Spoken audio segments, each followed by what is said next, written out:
You think I have something? Just interviewed Jay Welch on the podcast. We had a long walk around Central Park. Central Park was very beautiful at night. The views were incredible. Reminds me of why I love this town so much. It's pretty cool catching up with a guy that I've known for years that I consider to be kind of a alt comedy historian. So yeah, check it out. Jay Welch. All right, cool. We're rolling. I've seen Jamel Bowie on. Did you get the sound quality? Can you see where I have it clipped? Yeah. No, it's all good. Yeah, no, it's all good? Yeah, you'd be shocked at how good it is. I believe you.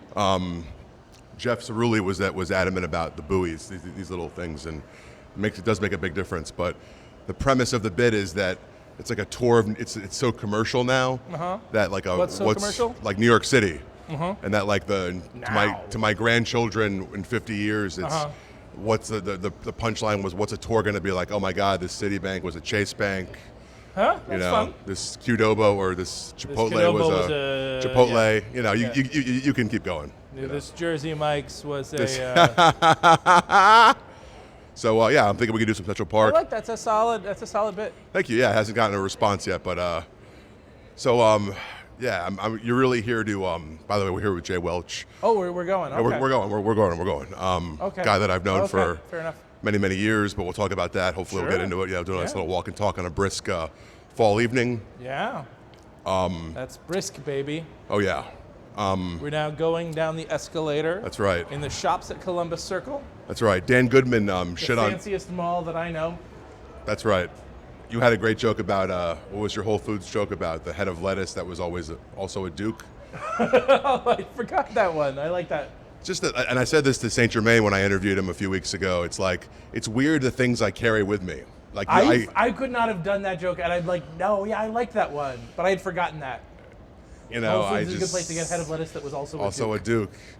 And I tell everybody, and I of course credit you the Vibrant joke. That's still my. That one I do remember. Yeah, that one is still an all-timer for me. That one still holds. I think that one is 100%. 100%. New York City is still going to be the place where people go to be cooler than where they were from, or That's weirder right. than where they were from. That's right.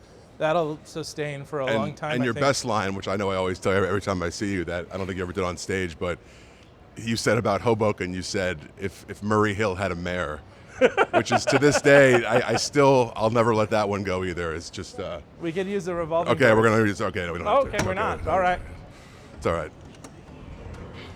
They asked us to. All right. Great. We are. Going over to. And now we're out on the street. Out on the street, yeah. I did this with. Done a few of these Central Park interviews. They've been going really well. Sounds good. So the premise behind this is Dan Goodman basically has crapped on me for many years, but he said that he thinks I'm a good interviewer. So that's why I've been. That's kind of. I listened to the Goodman one. I like. Oh, did you like it? Yeah. Oh, it's awesome, man. Thank you. I like Gosh. That one. Yeah. It is weird with podcasts and people Right. Like, you feel like you can listen to a podcast and feel like you know a person. Even if you never met them. Right. But if you actually know the person and then you listen to the podcast, right, it's just like, I don't need to catch up with them. Right. That's right. Which is not healthy. I should talk to Dan. Right. Yeah. Such a funny guy, but that too. Yeah. But also too, it's so weird, especially as I age and I'm not really doing as much comedy as I used to. I kind of like there's that Seinfeld bit about how the war is over kind of thing. Not that I was ever at war with anybody, but you get what I'm saying. It's like I'm not. You have the people you're angry with, or that I'm not talking to that person, or whatever. Yeah, exactly. I think he was talking about it because he met up with Dice Clay or something recently, and he was saying it's like the war's over. We could because he was like the clean guy and Dice was like the dirty guy. Also, during Seinfeld was the clean guy for 15 years. Right. Maybe there's a point in 2002 where it started to be Romano. Right. Or something. Half a decade after the show went off the air. Right. Dice was Dice for 18 months. Right. At that level. Huge. Right? Yeah, and obviously had Kraft and also the affiliated ugliness. Yeah, so not aesthetically, but yeah, but believe it or not, I saw him live. I've seen him live every year for the last 3 years. And I believe it. I think when he's clean, he's actually funnier. Believe it or not. Interesting. Yeah. I mean, he's got a comic power to him. that 100%. is independent of the rancid persona that he, built a phenomenon out of. Yes. Well, Manhattan. Yeah, Wanna so cross that's into the park? yeah. Let's go into the park. Yeah, so really, why you're here, Jay, is to Okay. help me blend in Brooklyn because I've been spending a lot of time in in. right now. I know. Well, that's a big siren. We're doing this in Central Park, as you said. Right. I feel a little bit out of my element, which is insane because I lived in Manhattan for so many years. I know, and what's funny? I think 50 years ago, you would have been like a Manhattan, like a true Upper West 10 Sider. years ago, I was a Manhattan guy. It's funny. I was talking the to Upper this. West Side of Manhattan. Ooh.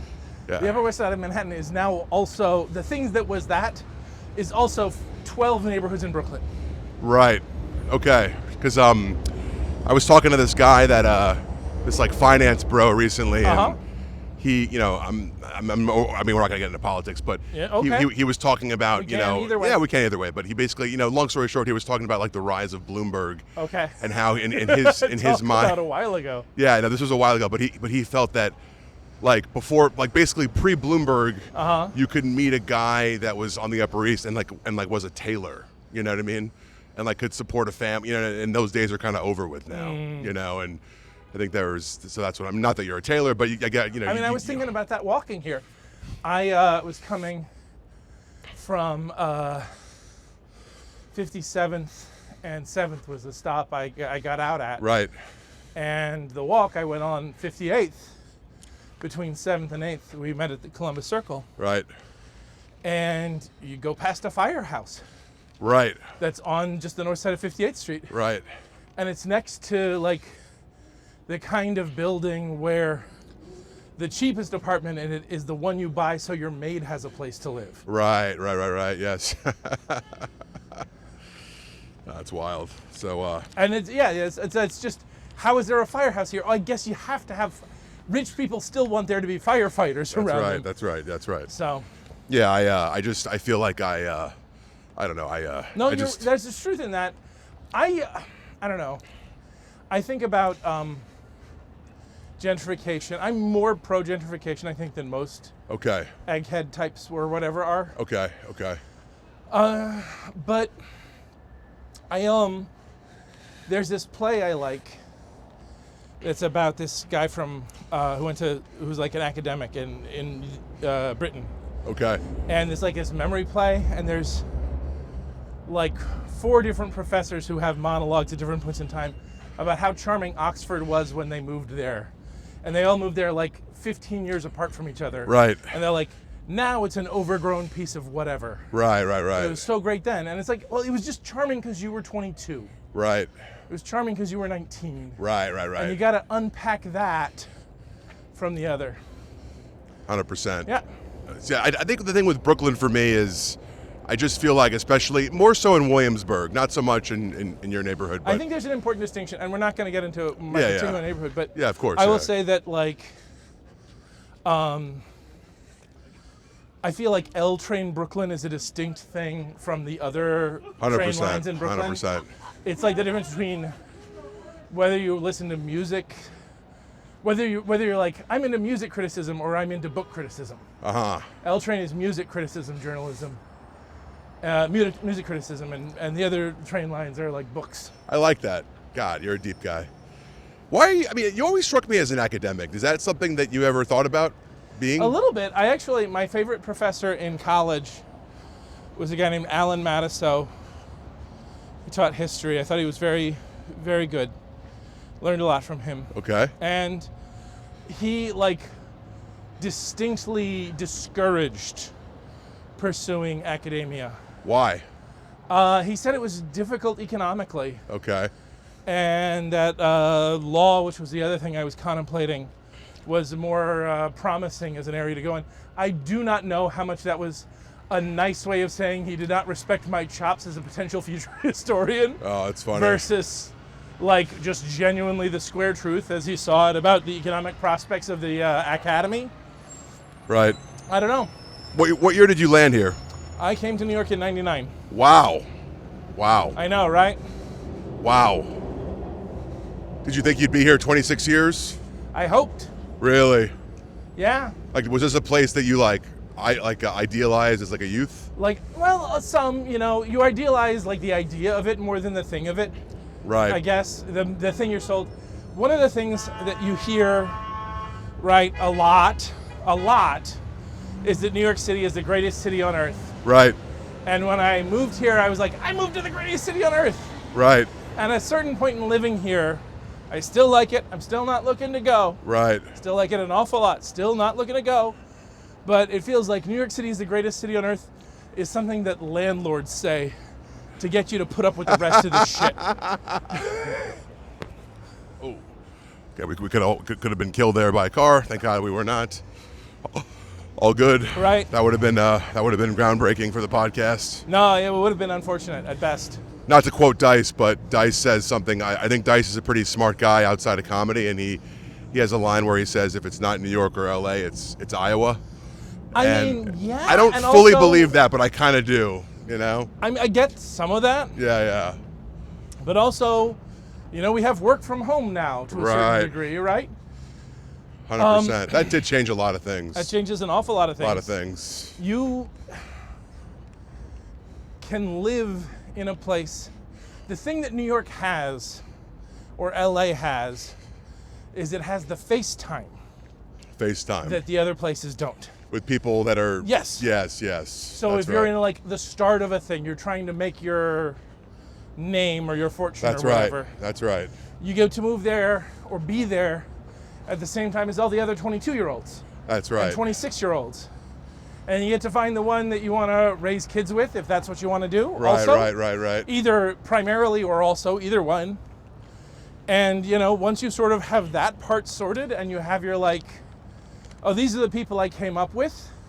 Right. It matters a little bit less to stay, I think. Right. They have planes everywhere. They have internet everywhere. Yeah, I don't know where else I would go. That's my whole thing. I'm not saying not to. No, I know. I'm just saying, but I don't really, I don't know. There's nowhere else I'd rather be, at least for right now. I mean, no, I'm very fond of it. But the older I get, the more the idea of a second bedroom that doesn't have an inflatable wall has a charm. Right. Yeah, right. Also, I have a theory about how, and I'm curious to get your take on this, not to minimize... I had to clean a cooler recently, okay. And it would have been so easy if I lived in a house that had a yard with a hose. Right. And it was not awful, right. But it was all right, well, I guess I'm going to just dump this into a grate outside my apartment building? Right. Well, I want to get your take on this. I have a theory about how, not to minimize people that have been successful in years past, but I just feel like it was easier 30, 40 years back. I don't know. So, and what really... I mean, some parts of it were, and some parts of it were harder. What really struck me on this was, I'm a huge Howard Stern diehard. Sure. And his manager, Don Buchwald, recently died. Oh, that's sad. Yeah, and Stern, the only part of Stern's show now that to me is listenable are his eulogies. Okay. And he does really good eulogies on people, especially people that he knew. And he was eulogizing Don Buchwald, and he was talking about... That seems like that would be a very good one. Yeah. And he was talking about why Don Buchwald was so successful. And anyways, not to to cut to the chase here. In 1986, somebody came to Don Buchwald and said, hey, there's this building on 45th and 5th that nobody wants. I can get you a great deal on it. And the guy was able to secure Manhattan real estate for a fraction of what it's worth. And that's actually where the Buchwald offices still are today. Oh. And I just feel like in 2025, the odds of someone coming to you and being like, yeah, there's this great building on 45th and 5th, you can have it, it's I just feel like that just wouldn't happen anymore. No, I mean, that part wouldn't happen. Right. You get what I'm saying, right? though. But in 1999, they'd be like, oh my God, you got to get a .com. You 100%. gotta go to Silicon Valley.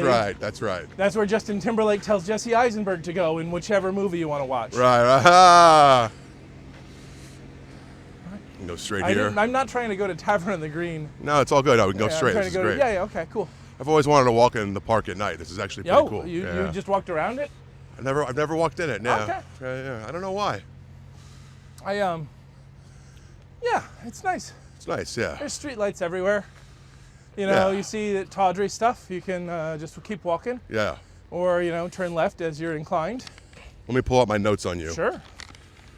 What celebrity death affected you the most, would you say? Louis C.K. 2017. Next question. It's pretty good. It's pretty good. Yeah, I was sad when he passed away that year. Oh, it's hysterical. So, yeah. So, what keeps you going? Let me ask you keeps this me question. going? Yeah. I mean, because Everything keeps you me strike like, me as a life pretty. keeps me You're a pretty going. pleasant guy. You're, obviously everyone's got their own quirks. I have a daughter. Right. That's a thing that keeps me going. Right. I care for her and provide her light and Right. warmth and wind of the ocean, as they say in ragtime. And Another one you made that you probably won't remember that I loved was the sea train you called the Brigadoon train. From it only comes once every 100 years. Only comes once every 100 years. I had This was not before. said that, but I understand now why I did say that. Yeah. So Yeah. this is why I'm here. By the way, I'm here to remind you of references you made in 2011. I don't mind that. I like jokes in general. Jokes that I like even more than jokes I don't like. There you go. And jokes that I wrote, I'm disproportionately inclined to like. Right. And if I forgot them, even better. There you go. I would say I'm a certain amount of neurodivergent. Not that I'm like diagnosed or anything. Okay. I'm not. And I don't want to disrespect the folks who are, have gone through that process and Right. the reckoning that can involve. But I definitely find sometimes quotations or references are an easier thing to reach for to express feeling with. Okay. And so I like them that way. Okay, interesting. As a place to like, I have that, I can pull for that, and I can say that can express it better than I could figure out how to express it in Right. this interval of time or whatever. Right.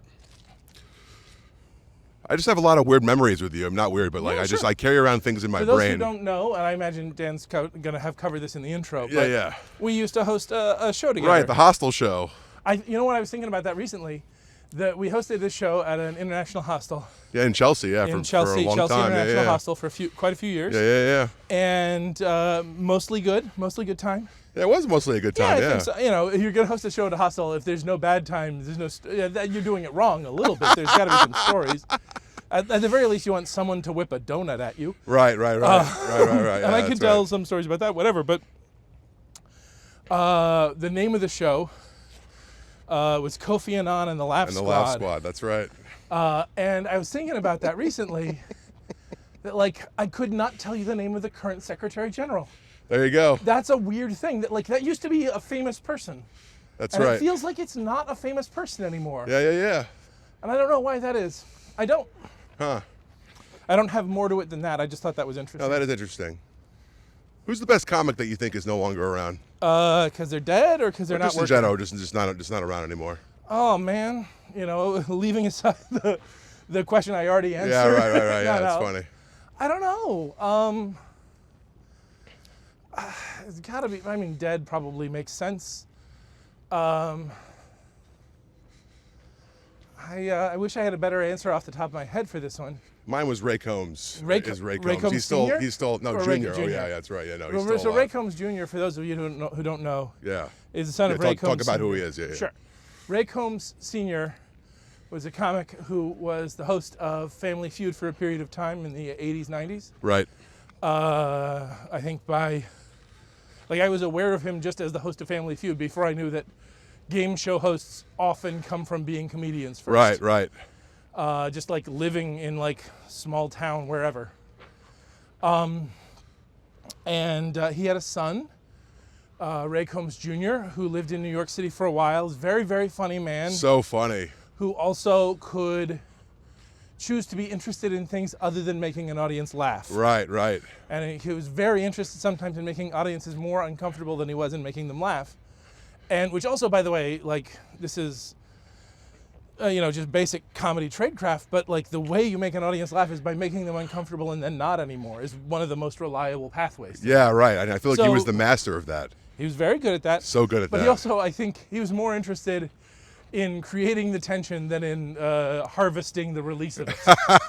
As I think I think he would probably say that is a fair way to describe himself. Oh, it's so funny. He was a very, very funny guy. He was a guy that like, there's definitely a point in time where I was like, oh, he's definitely going to be famous. Yeah, right. And then I was like, oh, he's definitely too volatile to ever be famous. Right. And then he decided that he had other things he valued more, and he stopped doing it. And so, yeah, he's a very funny guy that I'm sad isn't doing it anymore. At the same time, I understand when people walk away. I really do. Right. In terms of comics who have passed, who I regret their passing, and feel sad about like what we've seen from them. Like one name that comes to mind very quickly. I'm not saying this is the number one name. Yeah. But Geraldo. Oh, 100%. Yeah. Absolutely. Yeah.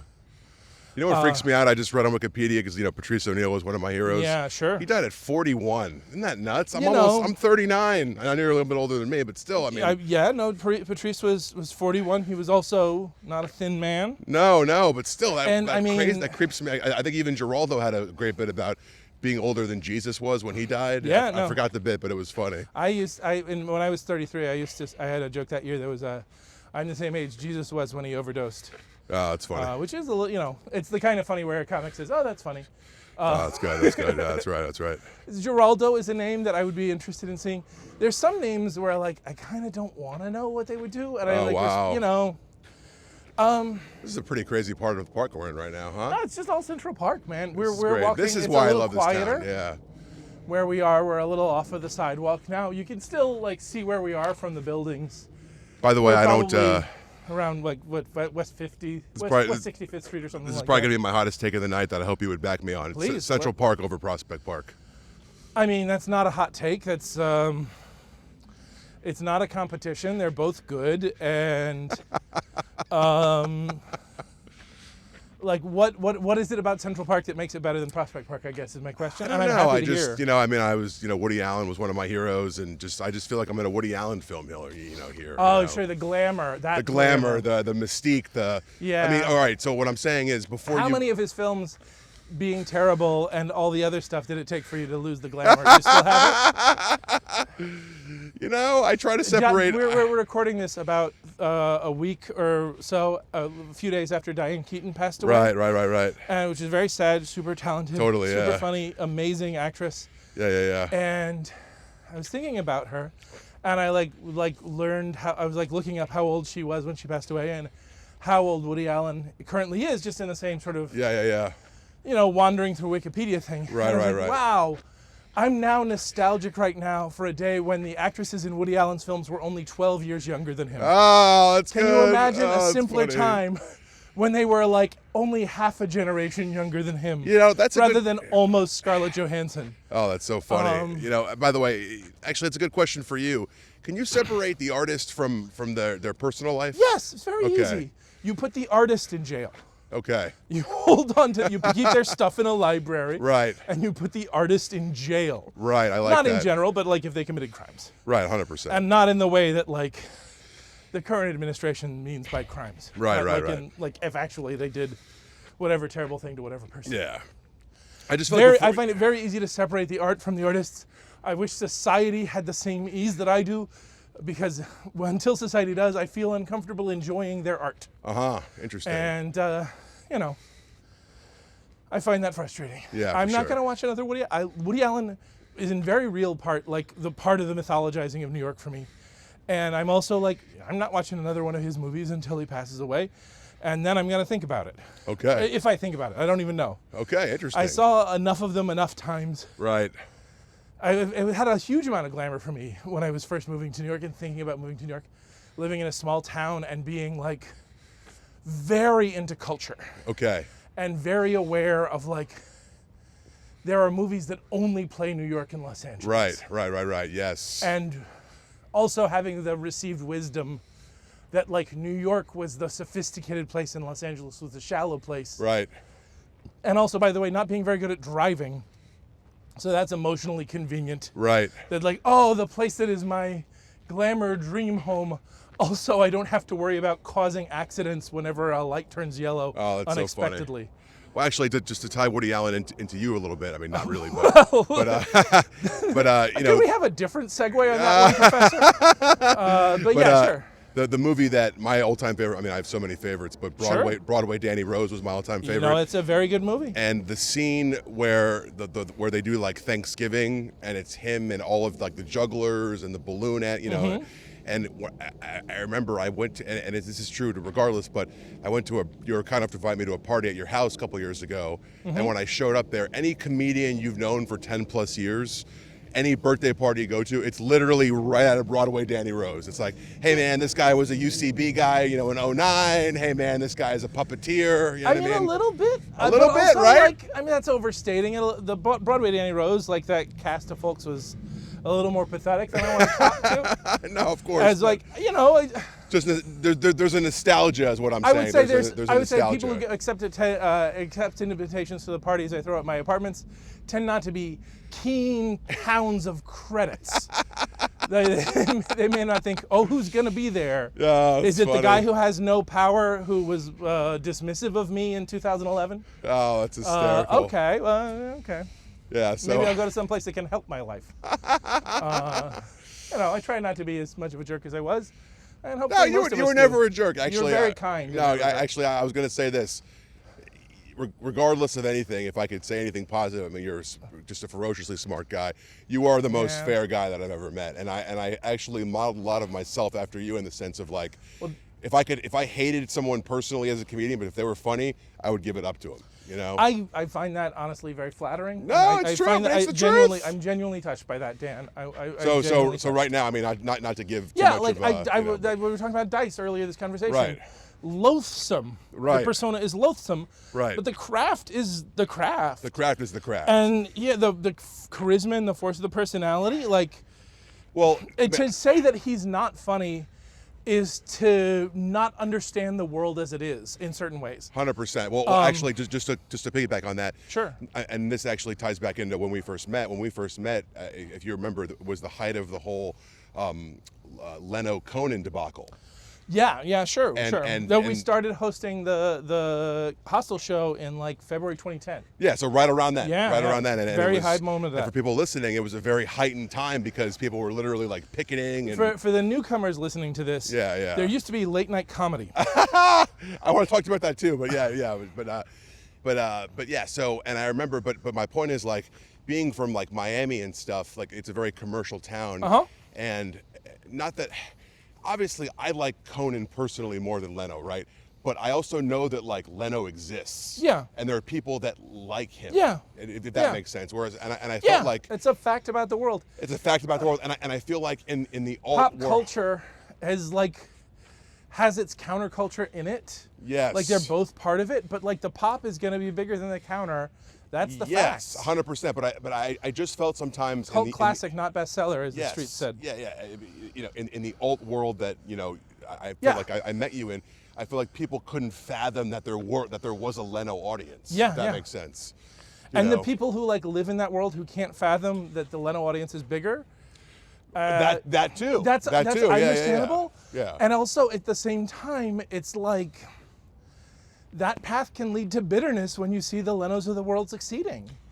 Right. You just have to accept that a lot of people have taste that is not your taste. 100%. And you can think to yourself, man, they have bad taste. 100%. In whichever direction. Yes, 100%. You can think, oh man, those people like those arty foreign movies, who gives a hell? Yes. Or you can think, oh my God, you're excited that Chris Pratt is playing Mario? Oh. I mean, God bless the fellow or whatever, but anyway. Yeah, so I just remember that time. And actually, let's talk about that a little bit. Sure. Like, what was your memory of 2010? I mean, because when I first met you, I just remember that, UCB was huge. Yes. And I felt like, I've always all right, why, another reason I liked you is not that I thought of you as like a misfit, but I thought of you as just a super smart guy, had a lot of funny jokes, but like, it made sense that you were doing comedy, and in the sense of like, I'm trying to explain this, but. Well, the thing is, one of the things about people who are doing comedy, who are like going for it, which I was for a long time. Yeah. Is like, they fucking love it. Right. They're really into it. And that, part of the version of that is they love the laughter of it, right? The applause and the laughter, Like growing up, sometimes had a hard time being like, is this good or not good about whatever? Right. And comedy, it was like, if I laugh, it's funny. That seems simple. Right. That seems clear. Right. And so I was like, well, let me dig into that, where I can like get the laugh, and then it's good. Right. And if I didn't get the laugh, it's bad, and I don't need to do it anymore. Right. And so it becomes the puzzle, the challenge of doing it, and the affirmation you get from it is such a rush in the live space alone. Right. Even when you're not getting actually paid, like Right. the reward you're getting psychically from standing in front of 40 people laughing at a joke you said. Right. Is huge. It feels so good. Huge. And so that can happen. Do you care about fame? One thing I love about comedy, still love about comedy, is it is very like cross-class. Yes. I love that about it. Yes. That like you can be born in the richest fucking place, or the poorest fucking place, or the bougiest fucking place. Yes. The coolest place or the lamest place, and be into comedy. Yes. And the open mics are the way you get there. Yes. And maybe that's not as true now. I don't know. Right. I'm not following it in the same way. Yeah. But that felt really cool. Yes. Like there were people we know who like came from, like very famously, Nick Kroll is from affluence. Yes. Right? Yes, like yes. I'm not saying good or bad things about Nick Yeah, Kroll. I I think he's a very funny man. Yeah. But it's like it's undeniable that his dad is like distinctly wealthy. Yes. And like not in a like you know, Duke of Bavaria way or whatever. Right. Like he had he built a business that was a very successful business. Yeah. But you know, and Michael Che Right. like came from poverty. Right. And you know, that they walk out on the stage and they tell the jokes, and the jokes either get laughs or they don't. Right. And it felt at the time to me like a place that was free of that kind of thing. Yes. I will say the gatekeepers, as I've gotten older, I feel like the gatekeepers are a little more class conscious than I realized at the time. Right. I'm not trying to dwell on that or sour grapes about that. Yeah. I just wanted to acknowledge that idea I have in my head is about the live setting specifically, Right. rather than like what gets Well, I just feel like picked up or canceled or etc. Yeah. Stanhope has that great line about any comedy club owner that's in it for the right reasons and cares never makes it. Yes. And, Yes. and I found that very hard to believe the first time I saw that club go under, and less hard to believe the fifth time I saw that club go under. I always think of that guy. I think you liked him too. That guy Harlan at Comics. I think he liked you, and he was always so nice to me. And of course, they just didn't make it. That was the one where I remember. I remember Comics closing and Mike Lawrence saying, "Yeah, it was trying to do comedy the right way. Of course, it was doomed." Oh, or maybe that's not funny. exactly those words, but words to that effect. I believe. Yeah. And Those were very happy times. You know, it's funny. I don't have a lot of happy memories in my life, but those Ochi's Lounge days to me were very funny. I mean, they're very fun. you know, I mean, when you're all like, there's a line from Bill Maher's novel, which is maybe the most embarrassing thing I'm going to begin a sentence with. Oh, okay. But when I was fogging up the glass before I started doing comedy, I read Bill Maher's novel. Yeah. And the like epigraph or whatever Yeah. is they loved each other because they were sharing a dream. Yes. They hated each other because there wasn't enough dream to go around. Yes. And I think that holds up. You know That what? You really told me holds that up. line 15 years ago, and that has also stuck with me too. Right? Yes. It's like, Yes. what do I have in common with this person? I have an incredibly specific thing. It does not mean I have other things in common with this person, including like whether we have a moral compass, Right. Right. whether we have the same skin color or education or Right. anything else. And it's cool that we have that because you learn so much from seeing the different folks doing it. You really do. It's You really do. great. Yeah. That part is super cool. And it felt like And also people it can blind you to the fact that just because you have this one super rare thing in common, Right. like I imagine it's not that different from being at a gay bar the first night you're at a gay bar and being like, we're all gay. And the second night being like, okay, that guy's kind of a dick though. God, that's genius. Oh my God. Oh man. Well, you know, it's funny. I'm sorry. Sorry to make Stage another. one is finding your people, and stage two is getting sick of a third of them. That's so funny. I'm sorry to make another Woody Allen reference, but he made that movie We're Sweet. walking in Central Park. He made that movie Sweet and Low Down with Sean Penn. Yes. Yeah. And that also resonated with me too because I saw that, especially for comedy, it's like Sean Penn played a guy that can do one thing incredibly well. Yeah, Everything that's else true. was terrible. That was. I sometimes think of that as like his last good movie, right. which is not entirely fair, but it's kind of how I feel about it. It's like we know people that can literally make a group of 100 strangers laugh like crazy, which is something that not a lot of people can do, but everything else is a train. Yeah, and then there are also people who are like salt of the earth and decent. Oh, 100%. Like I've never heard anything bad about John Fish as a person. Yeah, no, super nice guy. Yeah, super nice guy. Gary Goldman, famously decent. Yeah. Super nice guy. Et cetera. Well, it's actually funny, and another thing, not to like wax your car on this too much, but another reason I like why. that turn of phrase, by the way. Yeah, it's from Boogie Nights. No, Buff Job, yeah. But, the older I get, I evaluate people by one criteria. How do they treat you when you can't do anything for them? Okay. And by that metric, you're a good dude, because I believe if I was, Jeff Bezos or if I was a pauper, you'd be the same guy to me. That's a nice thing for you to say about me. Thank you. Which I think is, but I think it's a rare quality though, because we know so many people where if there's nothing in it for them, they're out.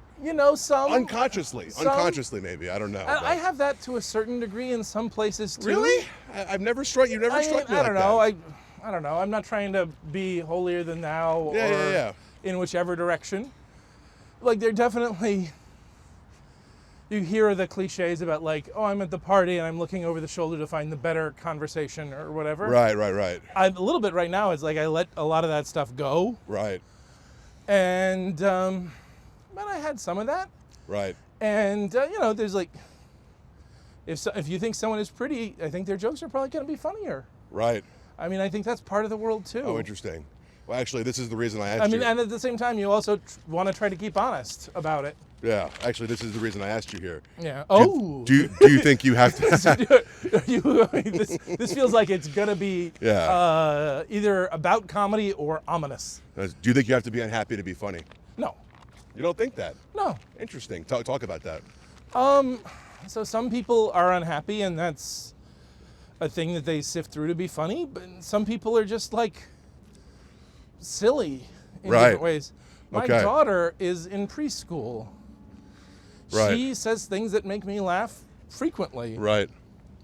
Sometimes on purpose. Right. Sometimes it's just like, I'm obviously biased, right? Right. But she's a basically happy person who, has the 3-year-old tantrums or whatever sometimes. Right, of course, yeah. But you can say funny things, and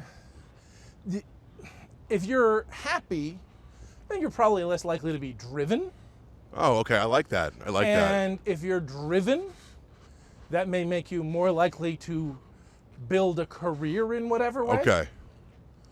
Right? Okay. And so the ones who get there to the place of like asymmetric renown are more likely, I think, to be unhappy. Okay. But like, you could just be the funniest guy in a barber shop and not like be content with that. Okay. Right? Okay. That's interesting. Okay. Yeah. Now, just to kind of piggyback off that, with the UCB stuff, yes. I think that for me was very interesting only because... And the UCB is like a very funny... 100%, yeah. And also like, mostly was presenting itself as like, and I was never into the inner personal dynamics, and I'm sure there was like complicated stuff going on there in a bunch of ways. Just because it's people, right? And they love each other because they're sharing a dream, and they hate each other because there's not enough dream to go around. But improv presented itself as joyous in a way that stand-up really did not.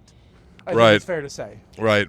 Well, I always said that improv was comedy for people that are happy. I like that. That's how it felt to me. There's some truth in that. Yeah. There's team building. So is Jay Leno.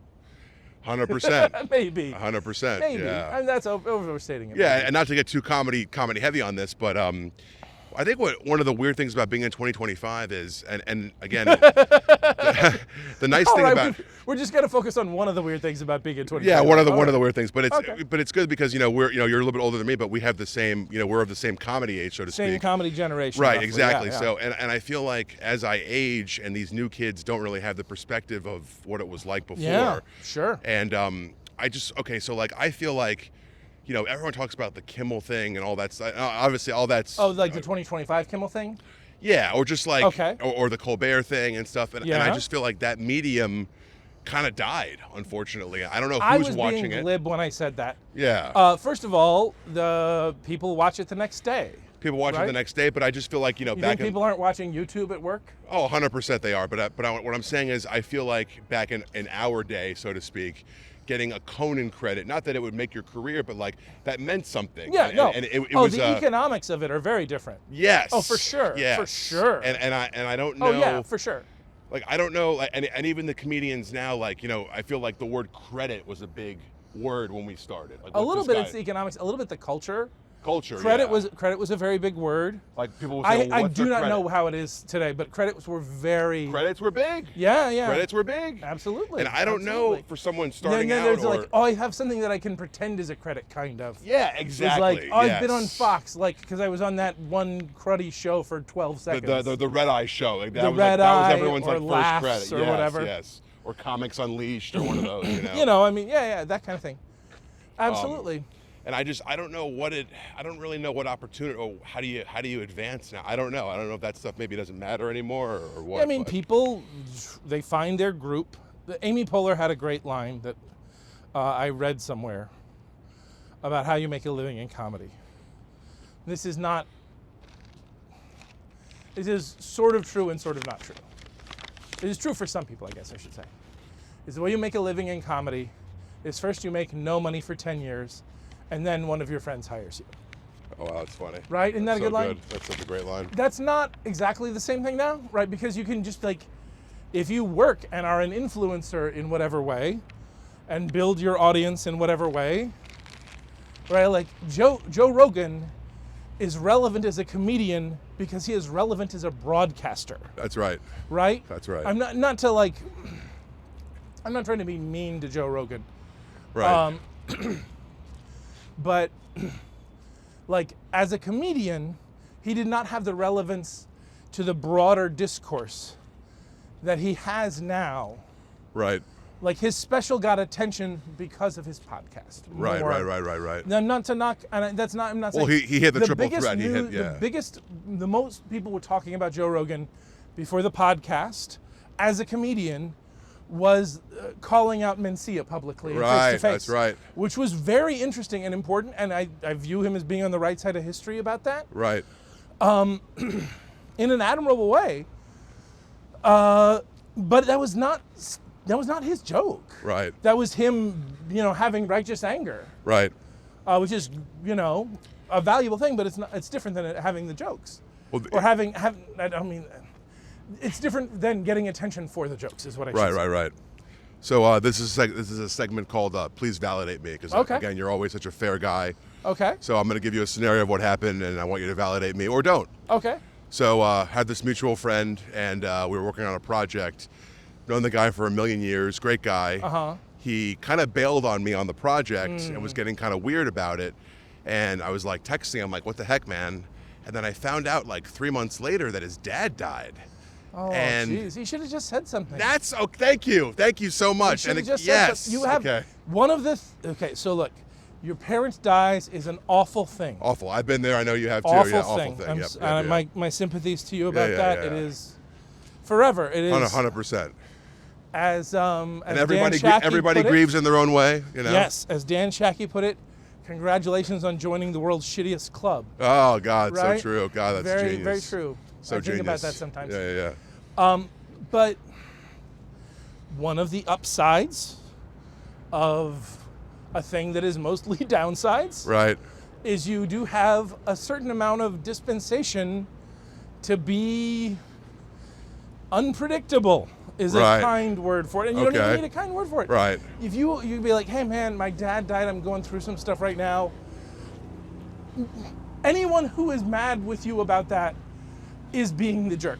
100%. I wouldn't have bothered him. Yeah. And it's like, and then now I feel like a schmuck because I was like, dude, what the hell? But it's You also know? possible that it wasn't about that it was that he doesn't respect the project. I don't know. Okay, no. So I think it was. Before I think stopped I think it validating was. you. No, I should I- have stopped after I was validating you, before I dug deeper to a part where I might have been validating Yeah. him. So the segment is now validate me then unvalidate me. No, you're not fucking parking. You're a human being. Oh, there you go. I know. All right, Back to the Future 2 or 3. I guess 2. Okay. I was not prepared for that question. But yeah, I guess 2. Okay. Did you want me to have more detail about that? Yeah. Go into that. Yeah. Yeah, the 3 is like, when you have like a car and you put like a skin on it, Yeah. right? A Back decal, 3 yeah, is yeah. just like, they put the 1880s on the 1950s, Okay. right? And they're did both this thing- they're both filmed at the same time, I think, too. No, I'm 2 and 3 were filmed at the same time. Yeah. But like 3 was just they're doing 1 again, but what if it was the Wild West instead of like Right. your parents' teenage years? Yeah. Okay. And 2 was more of a like puzzle of a thing. Okay, And I okay. like puzzles. You do. So Yeah. that's what I'm up for. I guess. Okay. Yeah. I like 2. I think 2 is underrated. I also have not spent a lot of time thinking about it since Bush was president the first time. Okay, like wow. The old one, the Right. HW. Not, just, yeah. What's the best movie nobody's seen? Oh God.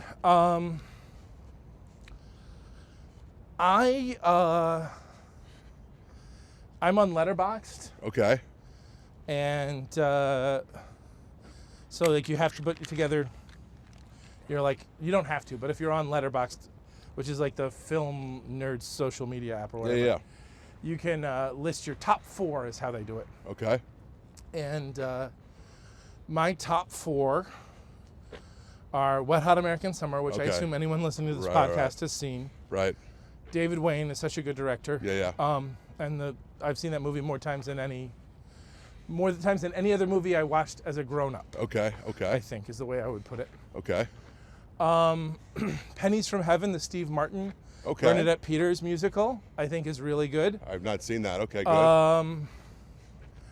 The movie that made that cut that I would really, I think, say is a movie called Starstruck Oh. from the early 80s Okay. in Australia. It's by a Wow. director named Gillian Armstrong. Okay. And I watched it during the pandemic. And so like my judgment may have been colored by whatever like Right. intense emotional stuff then. Fair warning. Yeah. It is like a new wave musical of like kids like going for it. Okay. And it is so sweet Okay. and so fun Okay. and so a little bit weird, but not in a way that like is overwhelming, and comfortable with the weirdness, Okay. that I found it hugely delightful. Okay. And so that's, if I'm like recommending, I'd never heard of it, and I was just like, oh, that looks kind of cool, and then I was like left with a huge grin on my face. Okay. I like that. So that's the like movie that I'm betting you hadn't heard about. Okay. I'm loving that. Thank you. What's like that for you? Apologies, because the regular heads know the answer to this one. Movie that no one's seen. That's Yeah, like what's your like hidden gem in that way? I think the prop. I mean, keeping with the Australian theme. This the Proposition. Nick Cave made a movie. It's an Australian Okay. Western from the Is early that 2000s. like Guy Pearce. Yeah, I love Guy Pearce. Yeah. So good. So good. That sounds good. I'm up for it. I actually thought Hell or High Water was outstanding. That movie really stayed with me. you know? That is a movie I've been meaning to see since the Oscar season it came out. Yeah, because it's a robbery film, but it's really not it's a bank robbery movie, but it's really not about that. You know. Okay. So yeah. It's I like Jeff Bridges in a Western. I'm down. Yeah. So good. I definitely am a sucker for Criterion, and like Yeah. letting the curator like be like, this is good. Go in blind. Right. See for yourself. See I a mean, new thing. Yeah, my all-time favorite is Pope of Greenwich Village, but I mean, I think the sequel's out on I that. saw that in part at your recommendation, and gotta say, not a huge fan. Okay. Well, that's my best impression. So That's your best impression? Eric Roberts, yeah. So, So that's what it that's is. selfishly why. What No, is your sure, like, what is your best impression? 'Cause I Wallace think Shawn. you're a closeted impression. Wallace Shawn You is my actually best. can do some. Yeah. You're very kind. My best impression is Wallace Shawn. I do not have a deep impression bench. A deep impression bench. I don't. DIB. Okay, well, you're the one who turned it into a fucking acronym. Was it? You fell victim to one of the classic blunders. The most famous is never get involved in a land war in Asia, but only slightly less well known is this: never going against a Sicilian when death is on the line. I ramp up to it, but I get there. Oh, thanks. I think he was also in the last Woody Allen film too, just to make this full circle. He was in. He was in one recently with him. Yeah, I forgot He is which an one. interesting Yeah. playwright. Oh, I didn't know he was a playwright. Oh Okay, yeah. Okay. Oh yeah. One of the coolest theater experiences of my life Okay. was seeing a play he wrote. Oh, interesting. Yes. It's called The Designated Mourner, Okay. and it played in an abandoned gentleman's club in the financial district Wow. for about 3 weeks Wow. in like 2001, Wow. I want to say. And tickets went very, very quickly. Oh, wow. But if you wanted to stand there and hope for a cancellation, you could do that. And I went to the theater, and by theater I mean abandoned gentleman's club. Wow. And at around 2 o'clock in the afternoon for a matinee. Not for a matinee, for the 8 o'clock show. Right. And they're like, hey, you can sit on these steps, I guess. Wow. And I sat on the steps and I read the 4th Harry Potter book, to tell you another how long ago it was. Wow. And because I would not be reading that these days. And was like, do you have a ticket? Do you have a ticket? Do you have a ticket? And they eventually were like, no. And then at the very end, when everybody had checked in, they were like, all right, we have one. And after that, that was at a point where I had already been like, all right, one of the 36 people seeing this is John Lithgow. Oh, that's funny. And we got invited up these stairs to the 3rd floor of this abandoned gentleman's club. We followed when the light bulb is like hanging in the like metal frame. Yeah. Where it's like glowing through the construction equipment. Yeah, of course. It's like Yeah, painted yeah, bright yeah. yellow or whatever. We're like, those light bulbs were like connected by an extension cord, like one to the other, and we're just following the line of the light bulb Right, on the right, extension right. cord, going up the stairs. And we go to this place, and it's like maybe 6 rows by 8, 6 rows, 8 rows wide, 8 seats wide. Right. And it's basically just a medium room. And there's a little bit of elevation for the chairs. Right. And we all sit in our chairs quietly. And there's a little table in a little bed, and it's all like less than 30 feet from everyone else. Wow. Everyone's less than 30 feet from everyone. Wow. And Was he in the play? he's the star. Okay, but he And also he directed came out, it. the name of the play was The Designated Mourner. Right. He also wrote it. He wrote it. Wow. He came out, sat at the table, said, I am the designated mourner. And then lit a piece of paper, rolled a piece of paper up into like a little circle, so it like folded together, Yeah. and set it on the table and lit it, and so it like burned up. Oh, that's And so then they funny. did the play. They did for like 30 minutes, 90 minutes. Oh, Then there wow. was an intermission. It was him and 2 other people. And then they were like, they left, and someone else came out and said, okay, now there's an intermission. And then after that, we'll take you to where the second act is. Wow. And the second act was on the 5th floor of the abandoned gentleman's club in the racquetball court. That is nuts. That's so Where cool. we sat in harsh lighting on painful benches and watched as like the play got sadder, which it was started. It's pretty sad. And then at the end of it, during intermission, there were like complimentary refreshments. And then at the end of it, the cast like stood at the door to like greet us as we left. Oh my God. And so I said thank you directly to Wallace Shawn. And it was a genuinely very good play. That's an experience that I wonder if you can was still great. have in this town. It's Yeah, for sure. That's what I romanticize about New York, you know. So we're recording this a couple days before the No Kings March. Oh yeah. It's going to be happening in Manhattan. Right. On Saturday, and Right. Pussy Riot is supposed to play the No Kings March at like an undisclosed location right now. Okay. Right, like that's always happening in certain that's ways true, in certain places. Yeah. Because this is a place people go to do shit like that Right, more right, than right. other places. Anyway, sorry for going on about it's in that. Boca Raton the next day. No, I'm kidding. Yeah. Oh my God, they would do. I don't know how well Pussy Riot would do in Boca Raton. That's funny. Or the No Kings March, but Yeah, we're not talking about politics. I guess is what I say about that. Do you think I have something here? You mean this episode? Yeah. Like we're done? No, I'm saying I asked that stuff. Yeah. Yeah, I mean, I think this is an interesting thing. I'm enjoying talking with you. I generally enjoy talking with you. So I'm happy to do it off mic or on, generally.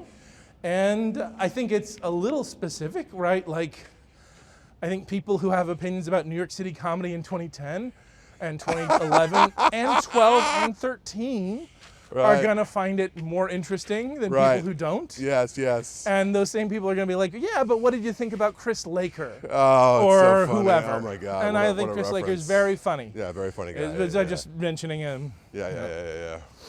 Yeah. That's wild, man. I think it's a fun idea, and I think doing stuff is great. Right. Do stuff, and if it doesn't work, do something else. Right.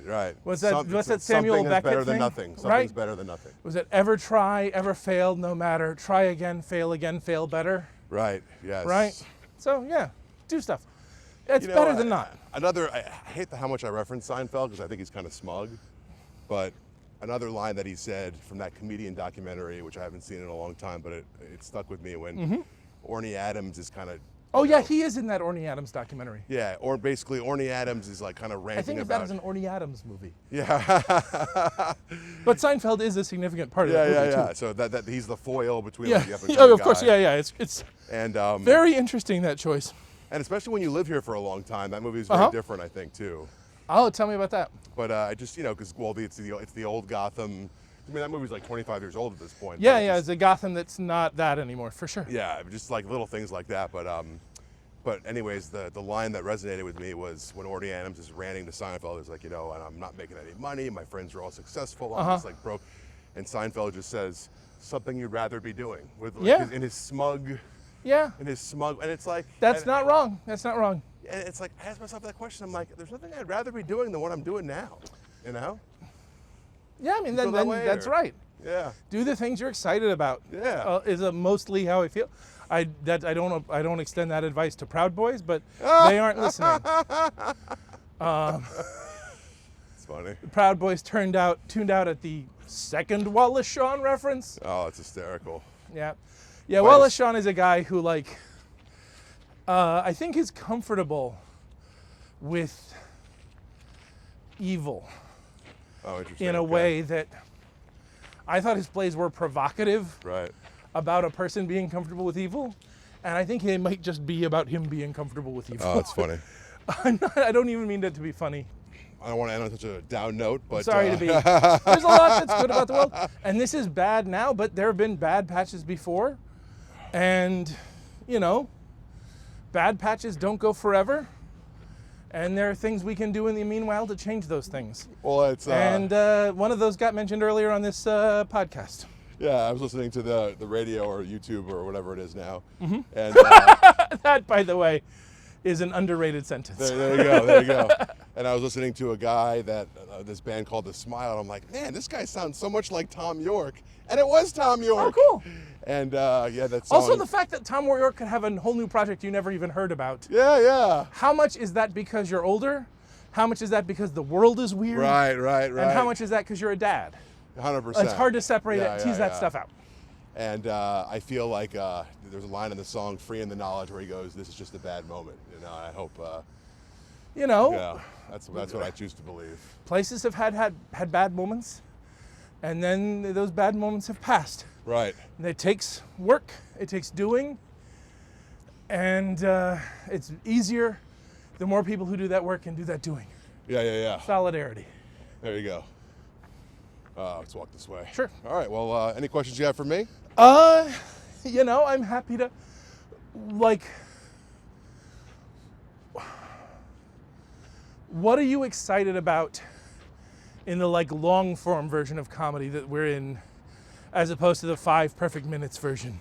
You know, what like space does that open up for you? I'll tell you. I'm trying to ask a question that's like, because I can ask personal questions or whatever. Yeah, you can ask whatever you want. But I appreciate that. But also, like, we have a certain theme we're going with here, and in that theme, I wanted to stay. Yeah. I think, in general, I think as things get more automated, I think like comedy is like the only real thing left. I mean, I know that sounds kind of like high-handed, but like, what can't you?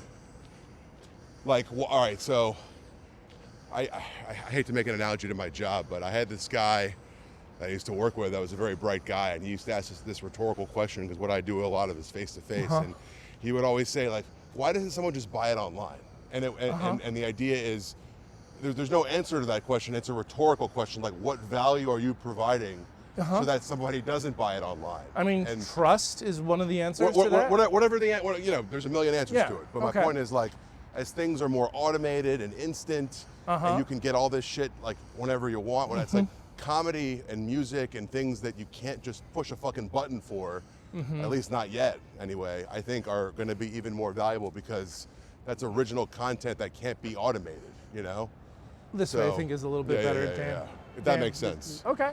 So I think that hopefully the medium, I think, will grow even more, because it's going to be like, you know, the only thing, you know? I mean, people like things that are real and they can sense it.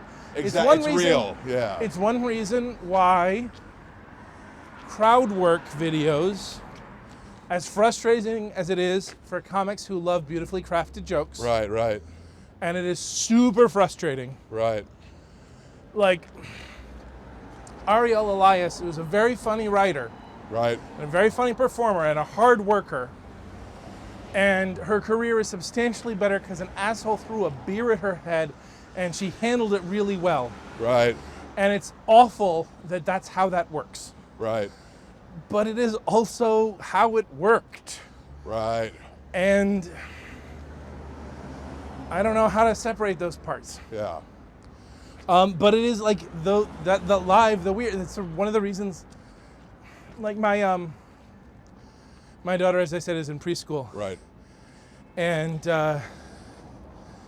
the person who does the checking in and checking out of kids, right, when I'm taking her to the preschool or picking her up or whatever, said one of the scarier sentences you hear, which is, "I heard you do comedy." Oh, right. And I was like, okay, well, so there are 3 or 4 sets you'll see online, right, that are things I put years into, right, that I love and that I feel represent my voice, right, both as a person and as a comic voice, right. And those are going to have 10% of the views of me saying mean things about Emily Winter. And it's not because they're less good. Right. It's because of the way the markets are structured and all that stuff. Right. Wow. Anyway. Well, this has been great. Let's get a selfie. Let's. So I don't forget it, so I can put Please. it on the thing. Do we need to find brighter light? Find brighter. I think we're the brightest lights here, aren't we? All right. Cool, man.